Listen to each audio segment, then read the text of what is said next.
ഫലസ്തീന് സ്വതന്ത്ര രാഷ്ട്ര പദവി 147 രാജ്യങ്ങൾ കൊടുത്തിരിക്കുകയാണ്.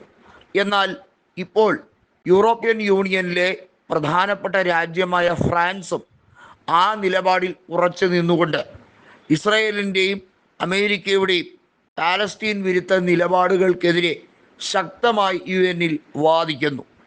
ഇത് അംഗീകരിക്കാൻ റഷ്യ ഉൾപ്പെടെ നിരവധിയായ യൂറോപ്യൻ രാജ്യങ്ങൾ തുനിയുന്നു. എന്നാൽ ഏറ്റവും ഒടുവിൽ സംഭവബഹുലം എന്ന് തന്നെ പറയട്ടെ, ബ്രിട്ടീഷ് പ്രധാനമന്ത്രിയായ കെയർ സ്റ്റാമറും ഇപ്പോൾ ഈ വിഷയത്തിൽ പാലസ്തീനൊപ്പം നിൽക്കുന്ന സാഹചര്യം ഒന്ന് ആലോചിക്കൂ. ബ്രിട്ടൻ ഉൾപ്പെടെ നിരവധിയായ രാജ്യങ്ങളുടെ പിന്തുണ ആദ്യഘട്ടത്തിൽ ഉണ്ടായിരുന്ന ഇസ്രായേലിന് ഇപ്പോൾ അതൊന്നും തന്നെ ഇല്ല എന്ന് മാത്രമല്ല, അവരെല്ലാം ഇസ്രായേലിനെതിരെ തിരിഞ്ഞിരിക്കുകയാണ്. ഫലസ്തീനിൽ നടക്കുന്നത് മനുഷ്യത്വരഹിതമായ നിലപാടുകൾ തന്നെയാണെന്നും അവിടെ നടക്കുന്ന വംശഹത്യ ലോകം മുഴുവൻ അറിഞ്ഞിരിക്കുകയാണെന്നും അതിനെ പിന്തുണയ്ക്കാൻ ശ്രമിച്ചാൽ അത് വലിയ നാണക്കേടായിരിക്കുമെന്നും ബ്രിട്ടനും തിരിച്ചറിഞ്ഞിരിക്കുന്നു എന്നുള്ളതാണ്. അങ്ങനെ വരുമ്പോഴാണ് ബ്രിട്ടീഷ് പ്രധാനമന്ത്രി ഇത്തരത്തിൽ ഒരു നിലപാടിലേക്ക് എത്തുന്നത്. വാസ്തവത്തിൽ പാലസ്തീന് നീതി നിഷേധിക്കപ്പെട്ടിട്ട് വർഷങ്ങളായി. അവരെ സംബന്ധിച്ചിടത്തോളം അവർക്ക് നിലനിൽപ്പിൻ്റെ ചോദ്യമാണ് വരുന്നത്.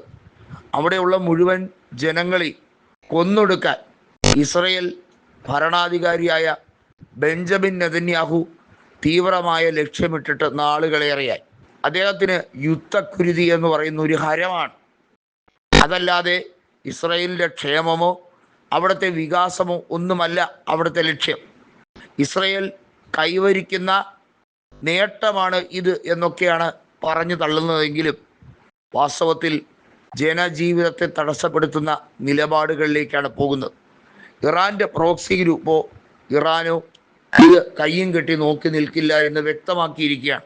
കാരണം അനുനിമിഷം ഇസ്രായേലിനെതിരെ പോരാടാൻ വേണ്ടിയുള്ള ആയുധ സജ്ജീകരണങ്ങൾ ഇറാൻ വ്യാപിപ്പിച്ചു കൊണ്ടിരിക്കുന്ന സാഹചര്യം കൂടിയാണ് നമ്മൾ മനസ്സിലാക്കേണ്ടത്. ഗാസ മുനമ്പിൽ പ്രശ്നങ്ങൾ അതിസങ്കീർണമാകുമ്പോൾ ഹൂതി വിമതർ ചെങ്കടൽ മാത്രമല്ല അവരെ കൊണ്ട് പറ്റുന്ന രീതിയിലുള്ള വലിയ രീതിയിലുള്ള പ്രതിരോധം പല മേഖലകളിൽ തീർക്കാൻ ശ്രമിക്കുന്നുണ്ട്. യമനിൽ നിന്ന് മാത്രമല്ല, മറ്റ് പല കേന്ദ്രങ്ങളിൽ നിന്നും ഇസ്രായേലിനെതിരെയും ഇസ്രായേലിലെ സൈനിസ്റ്റ് ഭരണത്തിനെതിരെയും ശക്തമായ ആക്രമണത്തിന് തന്നെയാണ് ഈ പ്രോക്സി ഗ്രൂപ്പുകൾ തയ്യാറായി നിൽക്കുന്നത്. അവിടെയാണ് ഫലസ്തീൻ ജനതയ്ക്ക് ഐക്യദാർഢ്യം കൊടുക്കുന്ന രീതിയിൽ ബ്രിട്ടനും നിലപാട് ശക്തമാക്കുന്നത്. എന്തെന്നാൽ ഈ ആധുനിക യുഗത്തിൽ 21-ാം നൂറ്റാണ്ടിൽ ഇത്തരത്തിലുള്ള പൈശാചിക നടപടിയുമായി ഇസ്രായേൽ പോയാൽ അതിന് ന്യായീകരിക്കാൻ കഴിയില്ല.